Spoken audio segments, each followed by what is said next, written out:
사랑과 은혜가 풍성하신 아버지 하나님, 금요 기도회에 우리를 불러주시고 이 시간 하나님께 찬양할 수 있는 그런 마음과 입술을 주신 것에 감사를 드립니다.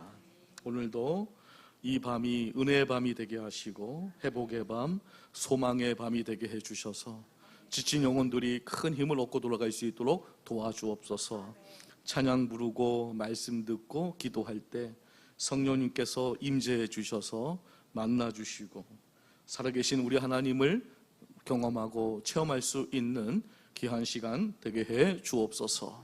감사드리오며 예수님의 이름으로 간절히 기도드립니다. 아멘. 자, 우리 부흥 2000 찬양하겠습니다.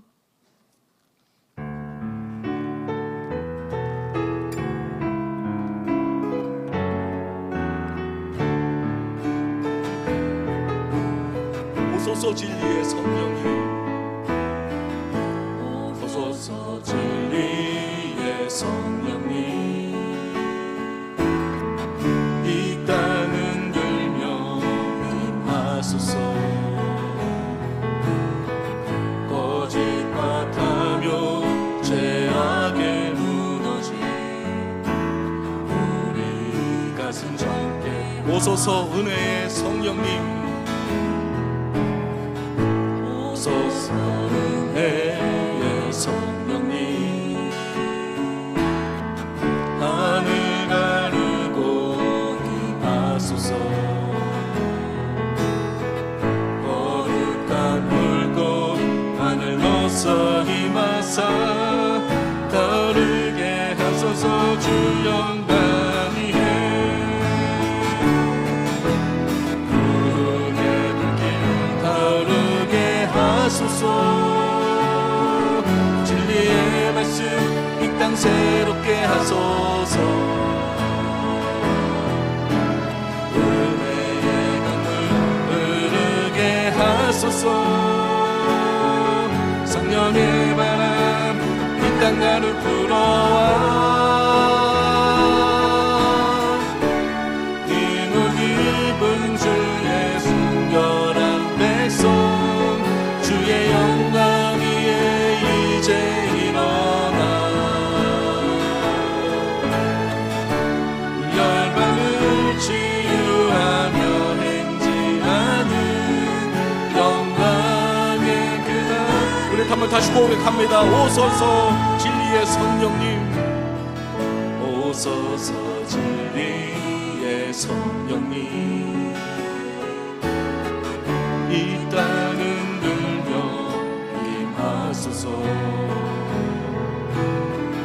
거짓과 탐욕 죄악에 무너진 우리 가슴 젊게 오소서 은혜의 성령님, 오소서 은혜의 성령님, 하늘 가르고 임하소서. 거룩한 불꽃 하늘로서 임하사 가르게 하소서. 주 영광 위에 부흥의 불길 가르게 하소서. 진리의 말씀 이 땅 새롭게 하소서. 은혜의 강물 흐르게 하소서. 성령의 바람 이 땅 가를 불어와 흰옷 입은 주의 순결한 백성, 주의 영광 위에 이제 일어나 열방을 치유하며 행진하는 영광의 그날. 부흥의 불길 타오르게 하소서. 부흥의 불길 타오르게 하소서. 진리의 말씀 이 땅 새롭게 하소서. 은혜의 강물 흐르게 주옵소서.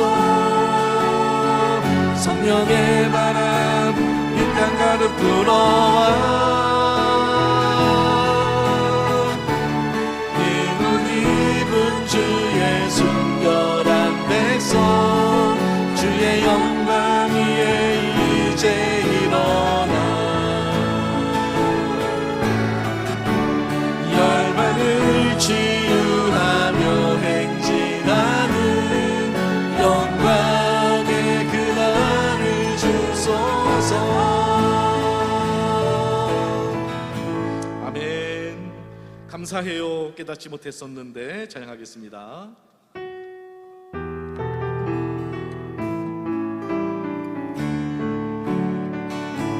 감사해요. 깨닫지 못했었는데 내가 얼마나 소중한 존재라는 걸 태초부터 지금까지 하나님의 사랑은 항상 날 향하고 있었다는 걸 고마워요. 그 사랑을 가르쳐준 당신께 주께서 허락하신 당신께 그리스도의 사랑으로 더욱 섬기며 이제 나도 세상에 전하리라. 당신은 사랑받기 위해 그리고 그 사랑 전하기 위해 주께서 택하시고 이 땅에 심으셨네. 또 하나의 열매. 다시 한번 고백합니다. 감사해요. 깨닫지 못했었는데 감사해요. 깨닫지 못했었는데 내가 얼마나 소중한 존재라는 걸 태초부터 지금까지 하나님의 사랑은 항상 날 향하고 있었다는 걸 고마워요. 그 사랑을 가르쳐준 당신께 주께서 허락하신 당신께 그리스도의 사랑으로 더욱 섬기며 이제 나도 세상에 전하리라. 당신은 사랑받기 위해 그리고 그 사랑 전하기 위해 주께서 택하시고 이 땅에 심으셨네. 또 하나의 열매를 말하시며. 아멘. 이 시간 우리 정결한 마음 주시옵소서. 우리 찬양하도록 하겠습니다.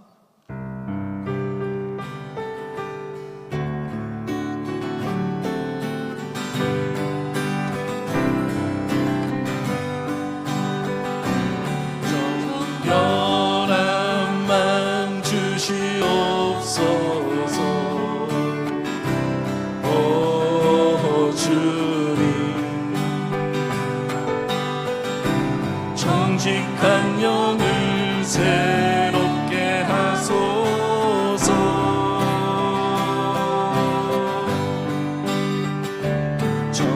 정결한 마음 주시옵소서. 오 주님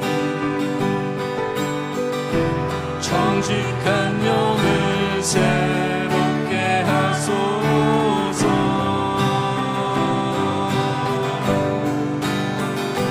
나를 주님 앞에서 멀리 하지 마시고 주의 성령을 거두지 마옵소서.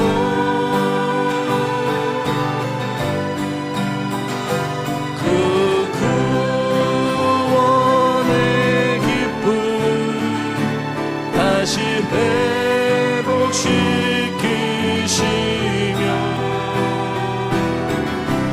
변치 않는 맘 다시 한번 고백합니다. 정결한 마음 주시옵소서. 정결한 마음 주시옵소서. 오 주님,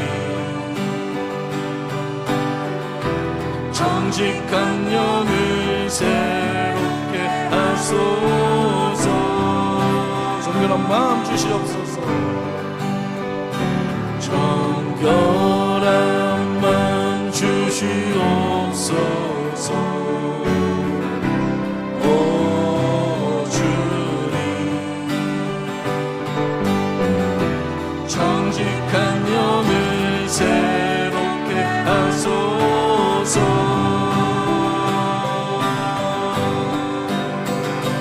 나를 주님 앞에서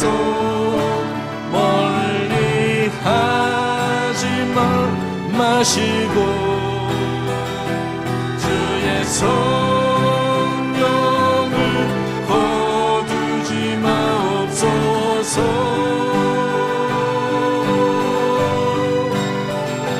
그 구원의 기쁨 다시 회복시키시며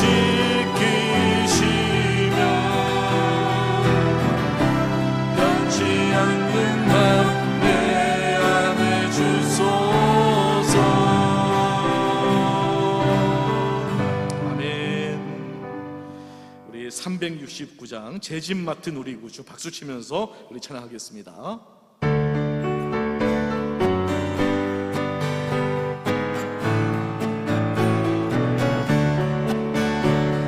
제 집 맡은 우리 좀 친건지 걱정 근심 무거운지 우리 주께 맡기세. 주께 고함 없는 거라 복을 받지 못하니 사람들이 어찌하여 나를 줄 시험 걱정 모든 괴로움 시험 걱정 모든 괴로움 없는 사람 누군가 부진없이 낙심 말고 기도드려 아뢰세. 이런 진실하신 진부 찾아볼 수 있을까. 약함하시오니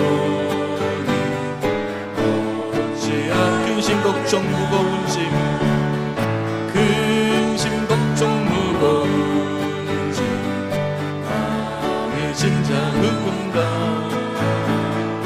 이난 저는 우리 예수 주께 기도드리세. 세상 충분하시하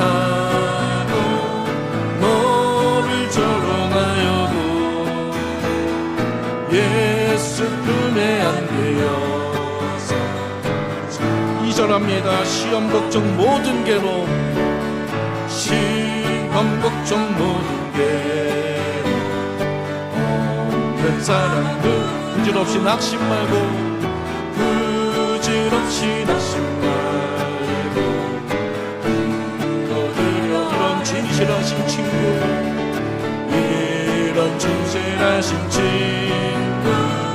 찾아볼 수 있을까.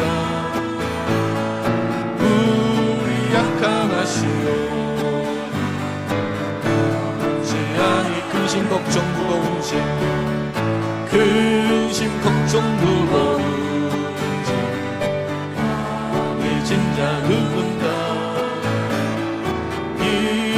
낮춰는 우리 예수 주의 기도드리세. 세상 친구 멸시하고 너를 조롱하여도 예수 품에 안기어서 3절 다시 합니다. 근심 걱정 무거운 짐 근심 걱정 무거운 짐 아뢰진 자 누군가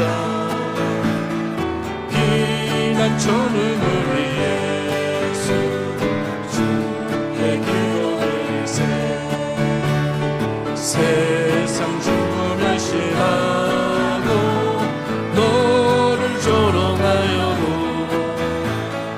예수 품에 안기어서 주와 같이 길 가는 것 주와 같이 길 가는 것 즐거운 일 아닌가. 우리 주님 걸어가신 발자취를 밟겠네. 한 걸음 한 걸음 주 예수와 함께 날마다 날마다 우리 걸어가리. 어린아이 같은 우리 미련하고 약하나 주의 손에 이끌리어 생명길로 가겠네. 한 걸음 한 걸음 주 예수와 함께 날마다 날마다 우리 걸어가리. 꽃이 피는 들가니나 험한 곳장이라도 주가 인도하는 대로 주와 같이 가겠네. 한 걸음 한 걸음 주 예수와 함께 날마다 날마다 우리 걸어가리. 선지자의 높이 우리들도 전부에 올라갈 때까지 주와 같이 걷겠네. 한 걸음 한 걸음 주 예수와 함께 날마다 날마다 우리 3절 합니다. 꽃이 피는 들판이나 꽃이 피는 들판이나 험한 골짜기라도 주가 인도하는 대로 주와 같이 가겠네. 한 걸음 한 걸음 주 예수와 함께 날마다 날마다 우리 걸어. 옛선지자의 녹같이 옛선지자의 녹같이 우리들도 전부에 올라갈 때까지 주와 같이 걷겠네. 한 걸음 한 걸음 주 예수와 함께 날마다 날마다 우리 한 걸음 한 걸음 한 걸음 한 걸음 주 예수와 함께 날마다 날마다 우리 걸어. 다시 한번 한 걸음 한 걸음 한 걸음 한 걸음 주 예수와 함께 날마다 날마다 우리 걸어가리. 아멘. 하나님 하나님께 영광의 박수 올려드리겠습니다. 이 시간 우리 기도할 때 하나님 말씀 듣는 시간입니다. 말씀이 우리 마음밭에 심겨져 풍성한 열매를 맺게 해 주시옵소서. 이 시간 주여 외치고 기도하겠습니다. 주여.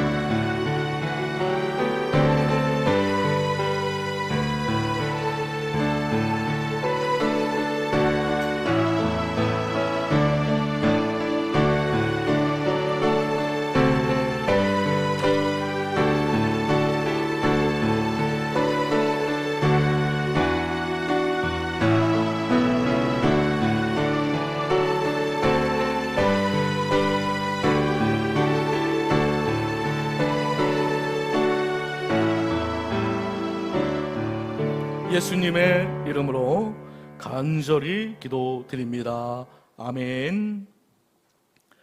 네, 하나님께서 오늘 우리 교회에 주신 말씀은 열왕기하 4장 1절에서 7절까지의 말씀입니다. 앞에 준비되어 있으니까요, 우리 함께 큰 소리로 독하겠습니다. 자, 시작. 선지자의 제자들의 아내 중에 한 여인이 엘리사에게 부르짖어 이르되 당신의 종 나의 남편이 이미 죽었는데 당신의 종이 여호와를 경외한 줄은 당신이 아시는 바니이다. 이제 빚 준 사람이 와서 나의 두 아이를 데려가 그의 종을 삼고자 하나이다 하니 사가 그에게 이르되 내가 너를 위하여 어떻게 하랴. 내 집에 무엇이 있는지 내게 말하라.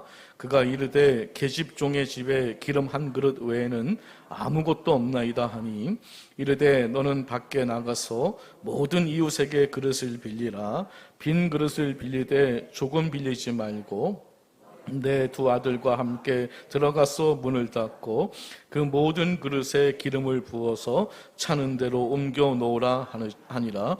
여인이 물러가서 그의 두 아들과 함께 문을 닫은 후에 그들은 그릇을 그에게로 가져오고 그는 부었더니 그릇에 다 찬지라. 여인이 아들에게 이르되 또 그릇을 내게로 가져오라 하니 아들이 이르되 다른 그릇이 없나이다 하니 기름이 곧 그쳤더라. 그 여인이 하나님의 사람에게 나와서 말하니 그가 이르되 너는 가서 기름을 팔아 빚을 갚고 남은 것으로 너와 내 두 아들이 생활하라 하였느니라. 아멘. 오늘 죽은 한 선지자 제자의 아내에 대해서 기적을 이루시기 위한 그 하나님의 요구라는 제목으로 하나님 말씀 증거하도록 하겠습니다. 자, 우리 옆에 분하고 인사하겠습니다. 만나서 반갑습니다. 인사하겠습니다. 오늘 또 여인입니다. 여인인데 이 여인은 좀 불쌍합니다. 왜냐하면 남편이 선지자의 제자들, 그러니까 이전 성경은 생도라고 했죠. 그러니까 요즘식으로 말하면 신학생이었던 거죠. 그런데 죽었습니다. 그런데 이제 문제는 뭐냐면 그 당시에는 이 선지자의 삶이 굉장히 힘들었습니다. 왜냐하면 이 엘리사 시대는 그 바알을 숭배하는, 그러니까 바알을 옹호하는 그런 정책을 폈기 때문에 바알 선지자, 아세라 선지자는 대접을 받고 바로 이 여호와를 섬기는 이 선지자들은 굉장히 어려움을 이제 당할 때거든요. 그러니까 이들이 얼마나 참 그 사역을 할 때 얼마나 힘들게 했을지가 여러분 아마 상상이 가실 겁니다. 그런데 이 남편이 이제 죽었어요. 죽었더니 어떤 한 사람이 와서 이제 채주죠. 아마 돈을 빌렸던 것 같아요. 그러니까 돈을 갚질 못하게 되자 그러면 너 남편도 죽었고 그러니까 너 돈을 갚을 수 있는 능력이 없는 거 보니까 내가 너의 그 두 아들을 내가 데리고 가서 종으로 삼겠다. 이렇게 되는 거죠. 이때 이 여인의 그 심정이 어땠을까? 남편도 죽고 또 두 아들을 이제 빼앗겨서 이제 종으로 이렇게 어느 가정의 종으로 이제 들어가게 되는 거죠. 더군다나 뭐 나쁜 일을 한 것도 아니고 하나님의 일을 한다고 선지자의 그 사명을 갖고서 그렇게 일하다가 그런 건데 이렇게 또 되니까 굉장히 참 어려웠을 겁니다. 참 우리들이 또 그렇잖아요. 우리가 교회가 참 저도 그렇더라고요. 힘든 교회를 보면 참 제 마음도 많이 아파요. 왜냐하면 하나님은 살아계신데 그 하나님의 사역을 할 때 그렇게 물질적인 어려움을 겪고 이런 걸 보게 되면 마음이 많이 아픕니다. 그런 상황이었다는 거죠. 그럴 때 이 아내가, 이 죽은 선지자 생도의 아내가 누구를 찾아가요. 그러니까 이걸 잘한 거죠. 누구를 찾아간 겁니까? 이제 엘리사를 이제 찾아가서 이제 하소연을 한 거죠. 좀 상황이 이렇습니다. 내 남편이, 당신도 알지 않습니까? 내 남편이 그 하나님을 경외하고 열심히 정말 그 하나님의 사역을 감당했던 그 선지자의 제자들이 아니었습니까? 이럴 때 이 엘리사가 이 여인에게 물어요. 그러면 너의 집에 뭐가 있느냐? 이렇게 묻거든요. 그때 이 여인이 우리 집에는 기름 한 병 외에는 아무것도 없습니다. 그러니까 엘리사가 그러면 나가서 이웃들에게 그릇을 한 최대한 빌려오라, 많이 빌려오라 라고 이거 말해요. 그래서 이제 이 두 여인과 이 두 아들은 이제 엘리사의 말대로 이웃집에 가서 이제 그릇을 이제 빌려오게 되죠. 그리고 그 모든 그릇에 기름을 붓자 이제 기적이 일어나게 되는 거죠. 그 모든 그릇에 이제 기름이 다 꽉 차게 되는 겁니다. 엘리사가 그 여인에게 너는 가서 이 기름을 팔아가지고 빚을 갚고 남은 것으로 너와 내 두 아들이 생활을 하라 라고 이렇게 말하는 장면이 오늘 본문 내용입니다. 우리가 성경을 이제 보게 되면 정말 이런저런 기적의 이야기로 꽉 차 있습니다. 그래서 우리 믿는 자들에게 기적은 이게 뭐 낯설은 것이 아니라 우리에게는 사실 기적은 상식입니다. 왜냐하면 뭐 하나님께서 무에서 유를 창조했는데 뭐 이런 기적 뭐 하나님이 하신다면 못하실 게 뭐가 있겠습니까? 기적은 우리 믿는 자들에게 큰 유익을 주고 또 믿음을 상승시키는 또 확신을 또 주지 않습니까? 그런 곳에서 참 기적은 우리에게 좋은 겁니다. 그러나 또한 우리는 기적을 또 조심해야 됩니다. 왜냐하면요, 예수님께서 또 이런 말씀을 하셨더라고요. 마태복음 16장 4절 말씀 읽어볼게요. 자, 시작.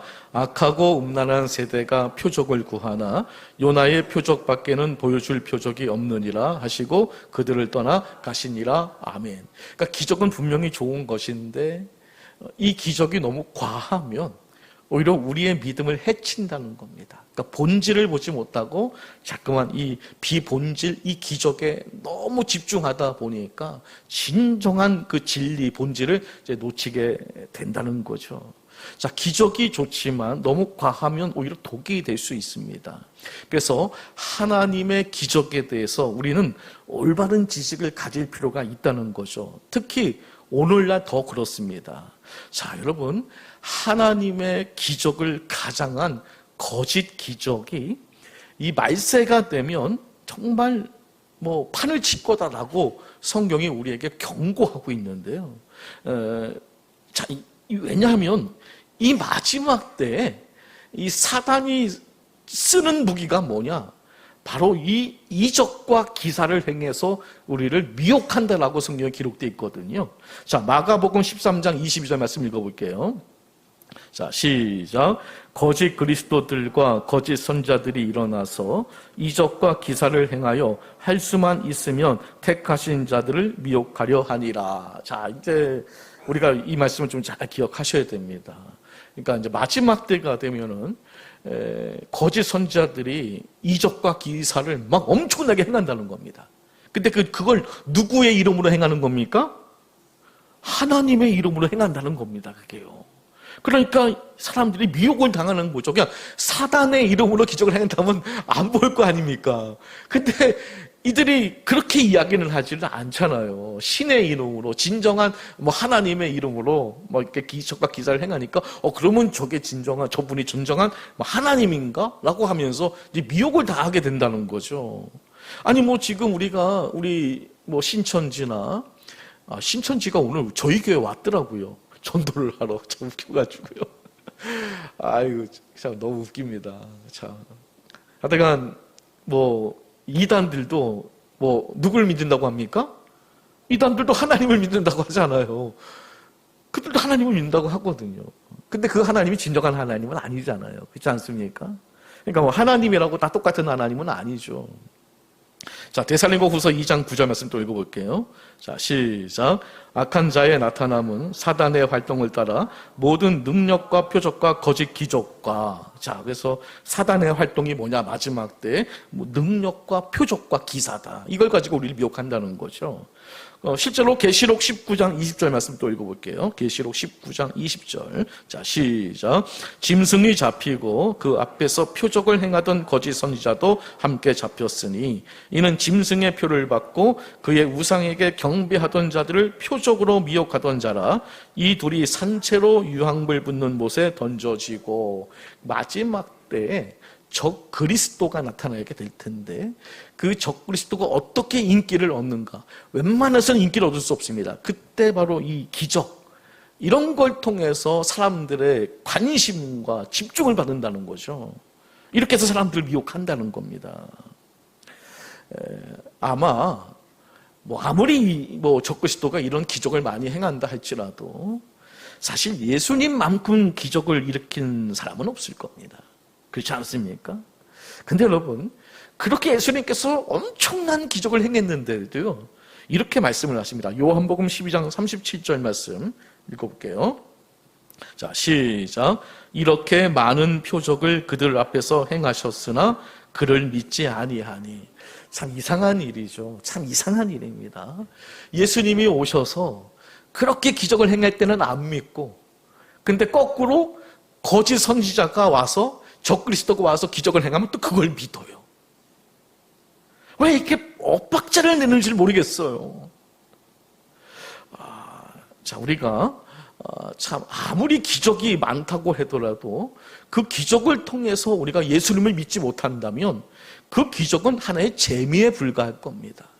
그러니까 사실 이 복음 시대에 예수님의 그 기적을 사람들은 재미삼아 봤다는 거. 참 신기하네, 참 놀랍네. 그러니까 여기서 그쳤다는 거죠. 그것이 더 들어가서 저분이 하나님의 아들이심을 믿었어야 되는데 그냥 신앙생활을 그냥 재미로 한다는 거죠. 우리도 신앙생활을 재미로 하는 게 아니라, 이런 기적을 우리가 재미로 보는 것이 아니라 이 기적을 통해서 살아계신 하나님을 만나야 할 줄 믿습니다. 자, 왜 이런 일이 벌어지게 되는가? 그것은 많은 사람들이 이 기적을 많이 오해하기 때문에 생긴 일이라는 거예요. 이렇게 기적의 그 양명성이 있는데요. 자, 그렇다면 그 하나님의 기적이 우리에게 정말 유익이 되려면, 그 기적이 정말 우리에게 믿음과 확신을 상승시켜 줄 수 있으려면 우리가 그 기적을 어떻게 이해를 해야 될까? 자, 오늘 본문을 보게 되니까 엘리사가 이 과부에게 하나님의 기적을 행하기 위해서 몇 가지 요구한 사항이 있습니다. 요구하고 지시한 사항이 있거든요. 우리가 그 기적이 일어나기 전에 이 여인에게 요구하고 지시한 그 내용들을 우리가 좀 잘 살펴보게 되면 우리가 진정한 하나님의 기적이 무엇인지를 깨달을 수가 있게 되는 거거든요. 그래서 오늘 엘리사가 이 여인에게, 이 과부에게 기적이 일어나기 전에 그녀에게 요구했던 그 세 가지를 살펴봄을 통해서 진정한 기적이라는 건 무엇인가에 대해서 함께 살펴보도록 하겠습니다. 첫째는 하나님은 기적의 불씨를 요구한다는 겁니다. 기적이 일어나기 전에 뭘 요구한다고요? 그 불씨를 요구한다. 그 씨앗, 마중물을 요구한다는 거예요. 자, 열왕기하 4장 2절 말씀 읽어볼게요. 자, 시작. 엘리사가 그에게 이르되 내가 너를 위하여 어떻게 하랴? 내 집에 무엇이 있는지 내게 말하라. 그가 이르되 계집종의 집에 기름 한 그릇 외에는 아무것도 없나이다 하니. 아멘. 엘리사는 기적을 행하기 전에 가부에게 묻습니다. 뭐가 있느냐? 그랬더니 기름 한 그릇 외에는 없습니다. 그럼 그것으로부터 빈 것을 갖고 해서 이제 붓게 한 거죠. 그러니까 그 기름 한 그릇, 여기서부터 기적이 시작되는 거거든요. 그러니까 그녀가 가지고 있는 기름 한 병, 이게 하나의 기적의 불씨였다는 거죠. 사르밧 과부의 기적의 불씨는 뭐였습니까? 한 줌의 가루와 기름 조금. 여기서 기적이 시작이 된 거거든요. 오병이어의 기적은 어디서부터 이게 기적이 시작된 겁니까? 한 아이가 싸온 떡 5개와 물고기 2마리. 여기서 기적이 시작이 된 거거든요. 그러니까 하나님의 기적은 내게 있는 것을 통해서 이루어 주시는 거예요. 이게 진정한 기적인 줄로 믿습니다. 자, 여러분 잘 생각하셔야 됩니다. 기적이라는 것은 나에게 조금 있는 것에서 기적이 시작되는 거예요. 이걸 놓치면 안 돼요. 마중물 아시죠? 제가 몇 번을 설명드렸을 거예요. 이 땅 속에 있는 그 물이 올라오는 기적이 어떻게 일어나는 거예요? 그 조금의 마중물, 우리가 가지고 있는 그 물을 아낌없이 펌프에 집어넣고 열심히 펌프질을 하게 될 때 물 속에, 그 땅 속에 있는 물이 막 올라오게 되고 콸콸콸콸 막 올라오게 되거든요. 사막을 헤매던 목마른 여행자가 오아시스에 도착을 했는데, 근데 오아시스에는 물이 말라 있었고요. 그리고 구형 손펌프와 물 한 병만이 딱 있었어요. 어떻게 하시겠습니까? 그냥 그 물 한 병 딱 마시고 그냥 다 끝내버리겠습니까? 오늘 본문의 기적은 한 병 기름이라는 이 마중물을 펌프에 부었기에 가능한 일이었거든요. 사르밧 가부의 기적도 마찬가지고 오병이어의 기적도 다 똑같은 그런 기적의 모습이었거든요. 우리는 비참한 자신의 운명만을 한탄만 하고 있어서는 안 됩니다. 난 너무 요거밖에 없네, 너무 가진 게 없네, 이렇게 비관할 필요가 없습니다. 그리고 하늘에서 금이 뚝 떨어지는 허황된 기적을 바라서는 안 됩니다. 복권 같은 거 하지 마세요. 그건 성경적이지 않습니다. 물론 하나님께서 그런 허황된 기적까지 하나님 못하시지는 않습니다.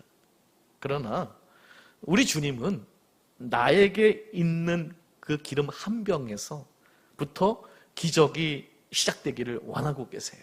그러니까 오늘 이런 이야기가 기록이 된 거죠.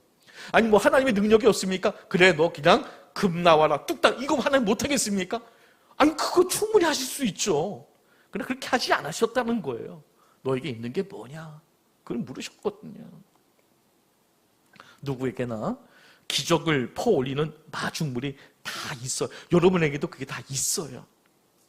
그러므로 생각과 마음을 바꾸고 자신의 운명을 변화시킬 수 있는 내게 있는 기름 한 병을 찾으셔야 됩니다. 오늘 주님이 묻습니다. 너에게 뭐가 있느냐? 곰곰이 생각하고 기도하며 찾아보면 분명히 자신의 운명을 바꿀 수 있는, 놀라운 기적을 일으킬 수 있는 기름 한 병이 내게도 있다는 것을 발견하게 될 겁니다. 자, 사도행전 3장 6절 말씀 읽어보겠습니다. 자, 시작. 베드로가 이르되 은과 금은 내게 없거니와 내게 있는 이것을 내게 주노니 나사렛 예수 그리스도 이름으로 일어나 걸으라 하고, 앉은 배가 일어났습니다. 뭘 줬습니까? 뭘요? 내게 있는 이것을 내게 주겠다. 그때 기적이 일어나게 됐거든요. 내게 있는 이것을 줄 때 기적이 일어나는 거예요. 그게 불씨였다는 거죠. 그래서 여러분, 우리는 이렇게 기도해야 됩니다. 앞에 있는데요, 함께 읽어볼게요. 자, 시작. 하나님, 내게 없는 것보다는 내게 있는 것을 볼 수 있는 눈을 열어 주옵소서. 아멘. 내게 있는 게 뭐냐? 이 여인은 아무것도 없습니다. 이렇게 비관하지 않고 기름 한 병 있습니다. 그걸 봤거든요. 그럴 때 기적이 일어나게 됐다는 거예요. 우리가 다 잃어도 그래도 가진 게 있어요. 그래도 있거든요. 그것이 기적의 불씨가 될 줄 믿습니다. 이건 무시하고 아이가 갖고 온 그 오병이요, 그게 뭐가 되겠어, 기름 한 병이 이게 뭐가 되겠어, 그걸 그냥 한쪽 구석에 처박아 놓고서 그냥 세상을 한탄하고 원망하고 있으면 그런 기적이 일어나지 않습니다. 그러므로 아직까지 나에게 남아있다는 것은 그게 기적의 불씨이기 때문에 하나님께서 남겨놓으신 줄 우리는 믿습니다. 그것을 잘 찾으셔서 그걸 가지고 주를 위해서 한번 일해 보시기 바랍니다. 하나님의 기적이 시작되는 복된 인생이 되시기를 예수님의 이름으로 간절히 축복합니다. 두 번째는, 하나님은 기적을 담을 그릇을 요구하신다는 겁니다. 자, 기적을 하나님이 주시는데 우리가 그 기적을 담을 수 있는 그릇이 없다는 거죠. 자, 3절 4절 말씀 읽어보겠습니다. 3절 4절. 자, 시작.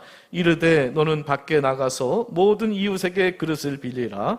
빈 그릇을 빌리되 조금 빌리지 말고 너는 내 두 아들과 함께 들어가서 문을 닫고 그 모든 그릇에 기름을 부어서 차는 대로 옮겨 놓으라 하니라. 아멘. 엘리사는 이제 두 번째 요구를 하는데요. 빈 그릇을 구해와라. 이제 이걸 요구하는 겁니다. 이 말씀은 하여튼 빌려온 만큼은 다 채워주겠다.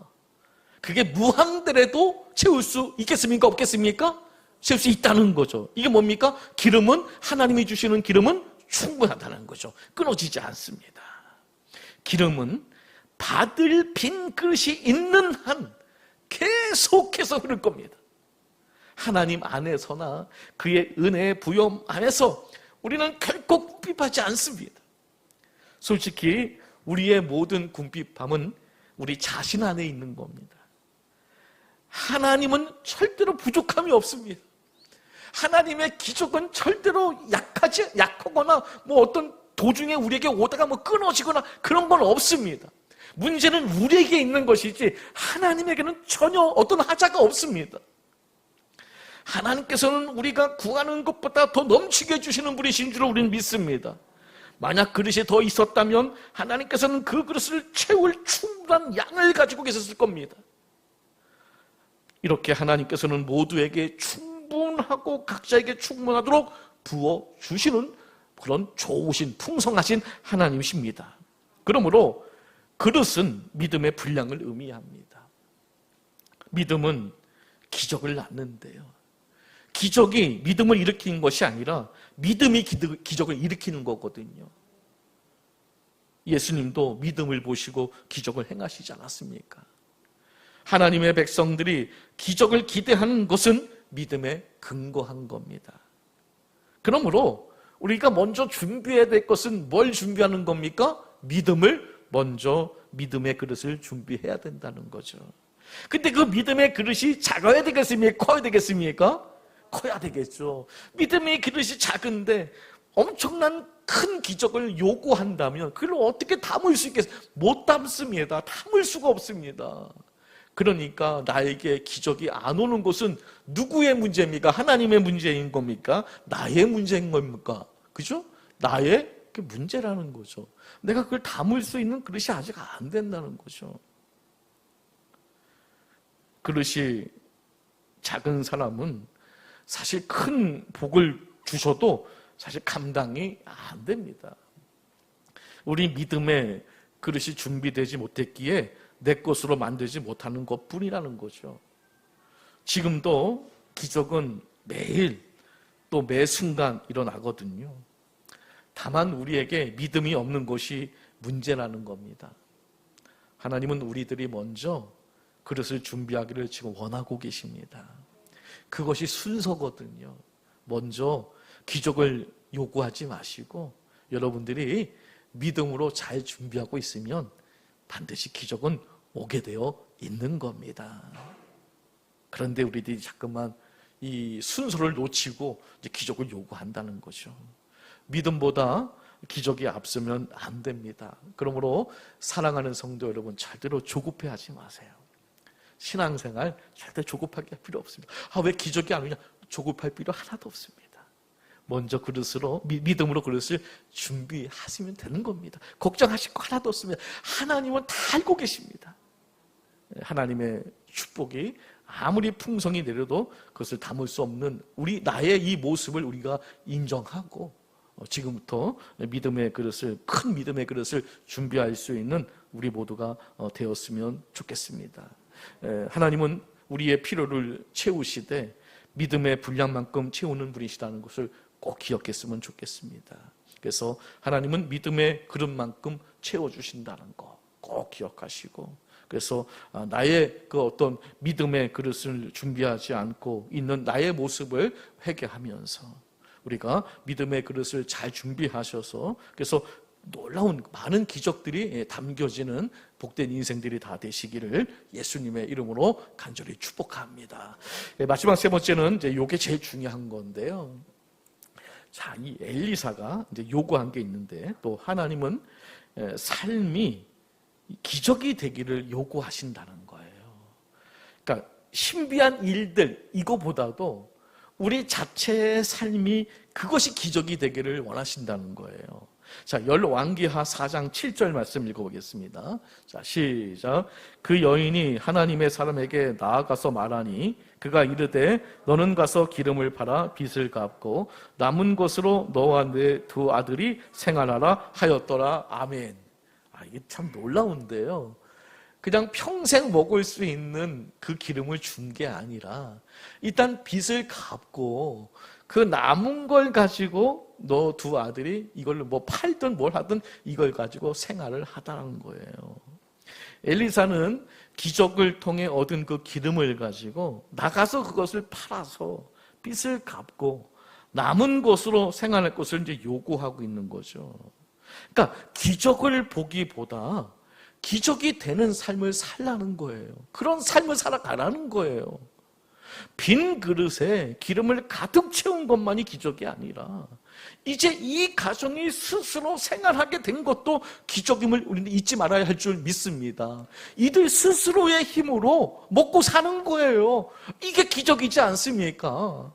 삶이 기적이 되어야 하고 사람이 기적이 되어야 하는 것입니다. 그래서 엘리사는 가부에게 그냥 엄청난 돈을 그냥 한 번에 다 준 것이 아니라 그런 기적을 통해서 얻은 그 기름을 스스로 나가서 팔아서 생활하라고 한 것이죠. 그러니까 스스로 이제 살아가라. 이게 기적이 되는 겁니다. 영화 브루스 올마이티, 저도 이 영화를 봤어요. 짐 캐리가 나오는 그런 유명한 영화인데요. 이제 그 하나님이 인간의 모습으로 나타나서 이제 인간 짐 캐리와 이제 대화를 많이 하게 되거든요. 근데 이 하나님께서 이제 사람의 모양으로 변해서 짐 캐리에게 이렇게 말을 해요. 사람들은, 그러니까 하나님의 말씀입니다. 사람들은 기적의 능력을 갖고서도 그걸 잊고 나한테 소원을 빌고 있지. 그러니까 자기들한테 다 능력이 있는데 근데 그걸 잃어버리고 계속 하나님 나한테 계속 소원을 빌고 있다는 거예요. 참 답답하다는 거예요. 그러면서 이렇게 말합니다. 자네 기적을 보고 싶나? 스스로 기적을 만들어 보게나. 이 짐 캐리가 계속 하나님께 기적을 요구하거든요. 내 삶엔 기적이 필요합니다. 내 삶에는 기적이 필요합니다. 그랬더니 하나님이 나타나서 너에게 있는 그 기적의 능력을 가지고 스스로 기적을 만들어라. 이렇게 말씀하거든요. 그러니까 기적만 바라보지 말고 내 자신이 기적이 되라는 뜻이겠죠. 눈에 보이는 기이한 현상만이 기적이 아니라 나 스스로가 기적이 될 수가 있는 거죠. 하나님께서 우리에게 요구하고 또 요구하시고 또 주시고 싶은 기적이 바로 이것 아니겠습니까? 예수님 당시에 유대인들은 그 표적, 아주 기이한 현상을 구했거든요. 그러나 주님은 그들을 책망하셨습니다. 왜 그렇습니까? 그들의 삶은 하나도 변화가 되지 않고 오로지 초자연적인 어떤 기적을 그들이 요구했기 때문에 그것이 오히려 그런 믿음이 오히려 모래 위에 세워진 믿음이기 때문에 하나님께서 그들을 책망하신 겁니다. 그리고 스스로 기적이 되는 삶을 살기를 원하셨습니다. 탈무드에 기적을 바라는 것은 좋지만 기적을 의지하려 해서는 안 된다, 이런 말이 있습니다. 하나님의 기적과 또 역사만 바라보지 말고 하나님이 주신 은혜와 선물을 가지고 세상에 나가 최선을 다해야 할 줄 믿습니다. 여러분, 노아는요 하나님의 기적만 바라보는 게 아닙니다. 보니까 망치를 들고 배를 만들었습니다. 노력을 했습니다. 그것이 그의 삶의 기적이 된 것입니다. 고린도 교회는 많은 하나님의 기적이 나타난 교회였습니다. 그러나 그 교회가 또 그 성도들이 스스로 기적이 되는 그런 삶을 살지는 못했습니다. 오늘날 현대교회는 고린도 교회를 많이 닮았다고 해요. 엄청난 기적을 요구하고 있습니다. 그러나 주님은 너 스스로가, 너의 삶 자체가 기적이 되라고 지금 말씀하고 계시거든요. 안진뱅이가 일어서서 걸어다니는 기적보다 그 기적을 통해 그의 삶을 하나님께 헌신하는 삶으로 바뀌는 기적, 이 기적이 되어야 할 줄 믿습니다. 자, 우리 사도행전 3장 6절부터 8절까지 함께 또 읽어보겠습니다. 자, 시작. 베드로가 이르되 은과 금은 내게 없거니와 내게 있는 이것을 내게 주노니 나사렛 예수 그리스도의 이름으로 일어나 걸으라 하고 오른손을 잡아 일으키니 발과 발목이 곧 힘을 얻고 뛰어서서 걸으며 그들과 함께 성전에 들어가면서 걷기도 하고 뛰기도 하며 하나님을 찬송하니. 우리는 보통 이 장면을 보면서 어디에 중점을 둡니까? 그가 안진뱅이가 일어나는 그 사건에 집중을 하는데, 사실은 성경은 거기에 집중을 하는 것이 아니라 하나님을 찬송했다의 의미를 부여하고 있습니다. 그 기이한 현상보다 이 사람 삶의 자체가 기적이 되었다라는 것을 이제 강조하고 있는 거거든요. 그래서 우리가 몇 년 전에 그 빈야두 운동이라고 하고 또 많은 그 아말감이 뭐 금 이빨로 바뀌었다, 그리고 예배 드리는 도중에 금가루가 내린다 해서 이런 그 신비주의가 굉장히 우리 한국 교회에 굉장히 그 이렇게 유행을 탔던 적이 있어요. 그래서 제 동기분도 그러더라고요. 금가루가 진짜 내렸다고 그러더라고요. 그래서 제가 그 목사님이 좀 교회가 어려운데 진짜 금가루가 내렸대요. 그래서 그럼 목사님 금가루를 그때 받았어야죠 했더니 그런 금가루는 아니래요. 그 도대체 어떤 금가루인지도 잘 모르겠는데 하여튼 한때 이런 것들이 굉장히 유행을 했거든요. 그런데 제가 그런 현상들을 보면서 많이 마음이 안타까웠어요. 왜냐하면 그런 현상보다 우리의 삶이 기적이 되어야 되는데 우리의 삶은 하나도 변화가 안 되고 맨 그런 기적만 나타난다고 하고, 또 어떤 데는요 그 천구 파스 아시죠? 천구 파스. 그게요 이단 교주가 그 천구 파스에 이제 일반 파스입니다. 일반 파스에 안수를 하면 그때부터는 이게 천구 파스로 바뀌어가지고서 하여튼 온갖 질병을 다 고친다는 겁니다. 그래서 막 그 파스가 5,000원짜리인데 이게 안수 한 번 하면 이게 한 장에 100만 원, 200만 원. 그때 막 줄을 서서 또 그걸 사고. 참 이런 일들이 우리 한국교회에 사실 많이 일어났습니다. 근데 하나님은요, 오늘 우리가 이 이야기를 나누면서 얘기하는 거예요.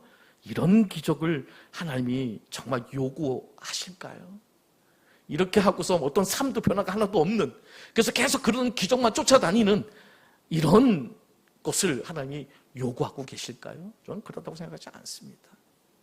이 기적이 일어났을 때 그 삶이 변화되는 기적, 하나님을 찬양하고 하나님을 예배하는 그런 기적을 하나님은 원하실 겁니다.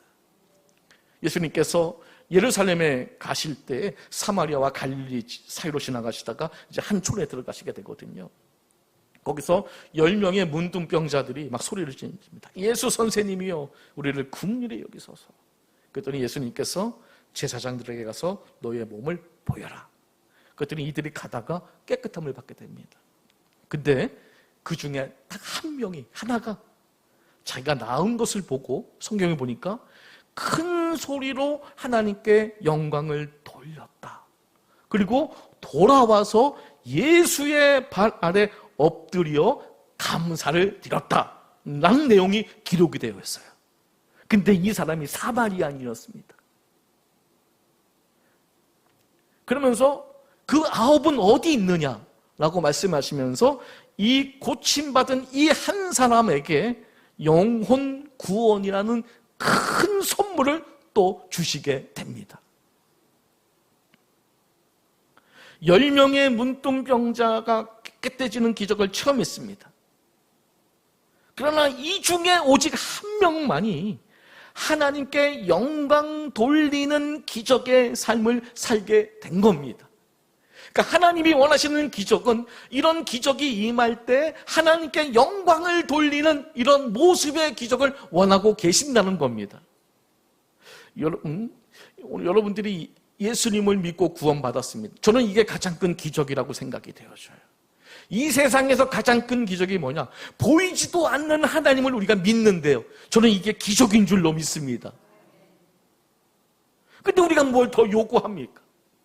물론 기적이 없다는 건 아닙니다.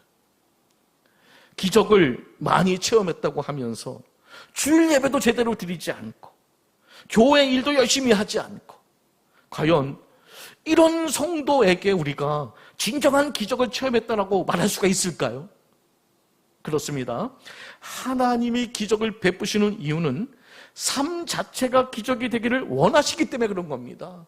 그거 기적 일어나는 거 그거 가지고 네가 생활을 해라. 네가 직접 그걸 가지고 네가 이 인생을 살아가라 라고 말씀하고 있는 거거든요. 여러분 교회가요 그렇게 할 수 있어요. 하나님 우리 교회 재정이 없습니다. 하나님이 뭐 금을 내려줄 수도 있고 또 뭐 부족한 거 그 물질 다 채워줄 수 있어요. 근데 하나님 그렇게 하시지 않아요. 그게 기적이 아니에요. 우리들이 열심을 내서 우리들이 교회 일을 열심히 봉사하고 헌신하고 이러면서 거기서 오는 그 하나님의 도우심 그리고 우리가 그걸 가지고 우리 교회가 생활하는 것 이게 기적인 것입니다. 모든 것을 다 하나님이 다 주시면요 우리는 신앙생활 할 수가 없어요. 계속 요구할 겁니다. 그러므로 우리 스스로가 기적이 되시기를 축원합니다. 기적의 삶을 살아가시기를 예수님의 이름으로 간절히 축복합니다. 말씀을 정리하겠습니다. 자, 기적을 이루시기 위한 하나님의 요구, 우리에게 3가지를 요구하고 있습니다. 그 첫 번째는 뭐냐? 기적의 불씨를 요구합니다. 너에게 있는 그 기적의 불씨가 무엇인가? 그걸 요구하고 있습니다. 두 번째, 그릇을 담을 수 있는 그릇을 요구하고 있습니다. 내가 기적을 부어줄 건데 너의 그 그릇이 준비가 되어 있는가? 이걸 요구하고 있습니다. 담을 수 있는 그릇을 요구하고 있습니다. 세 번째, 이 기적을 통해서 네 스스로가 삶의 기적이 될 수 있는가를 요구하고 있습니다. 하나님의 기적이 여러분의 삶에 넘쳐날 뿐만 아니라 여러분의 삶 자체가 기적이 되는 복된 인생이 되시기를 예수님의 이름으로 간절히 축복합니다. 우리 함께 기도할 때 하나님 내게 있는 기적의 불씨를 발견하게 하여 주옵소서. 믿음의 그릇을 크게 준비하게 하여 주시옵소서. 우리의 삶 자체가 기적이 되게 해 주시옵소서. 이 시간 주여 외치고 기도하겠습니다. 주여.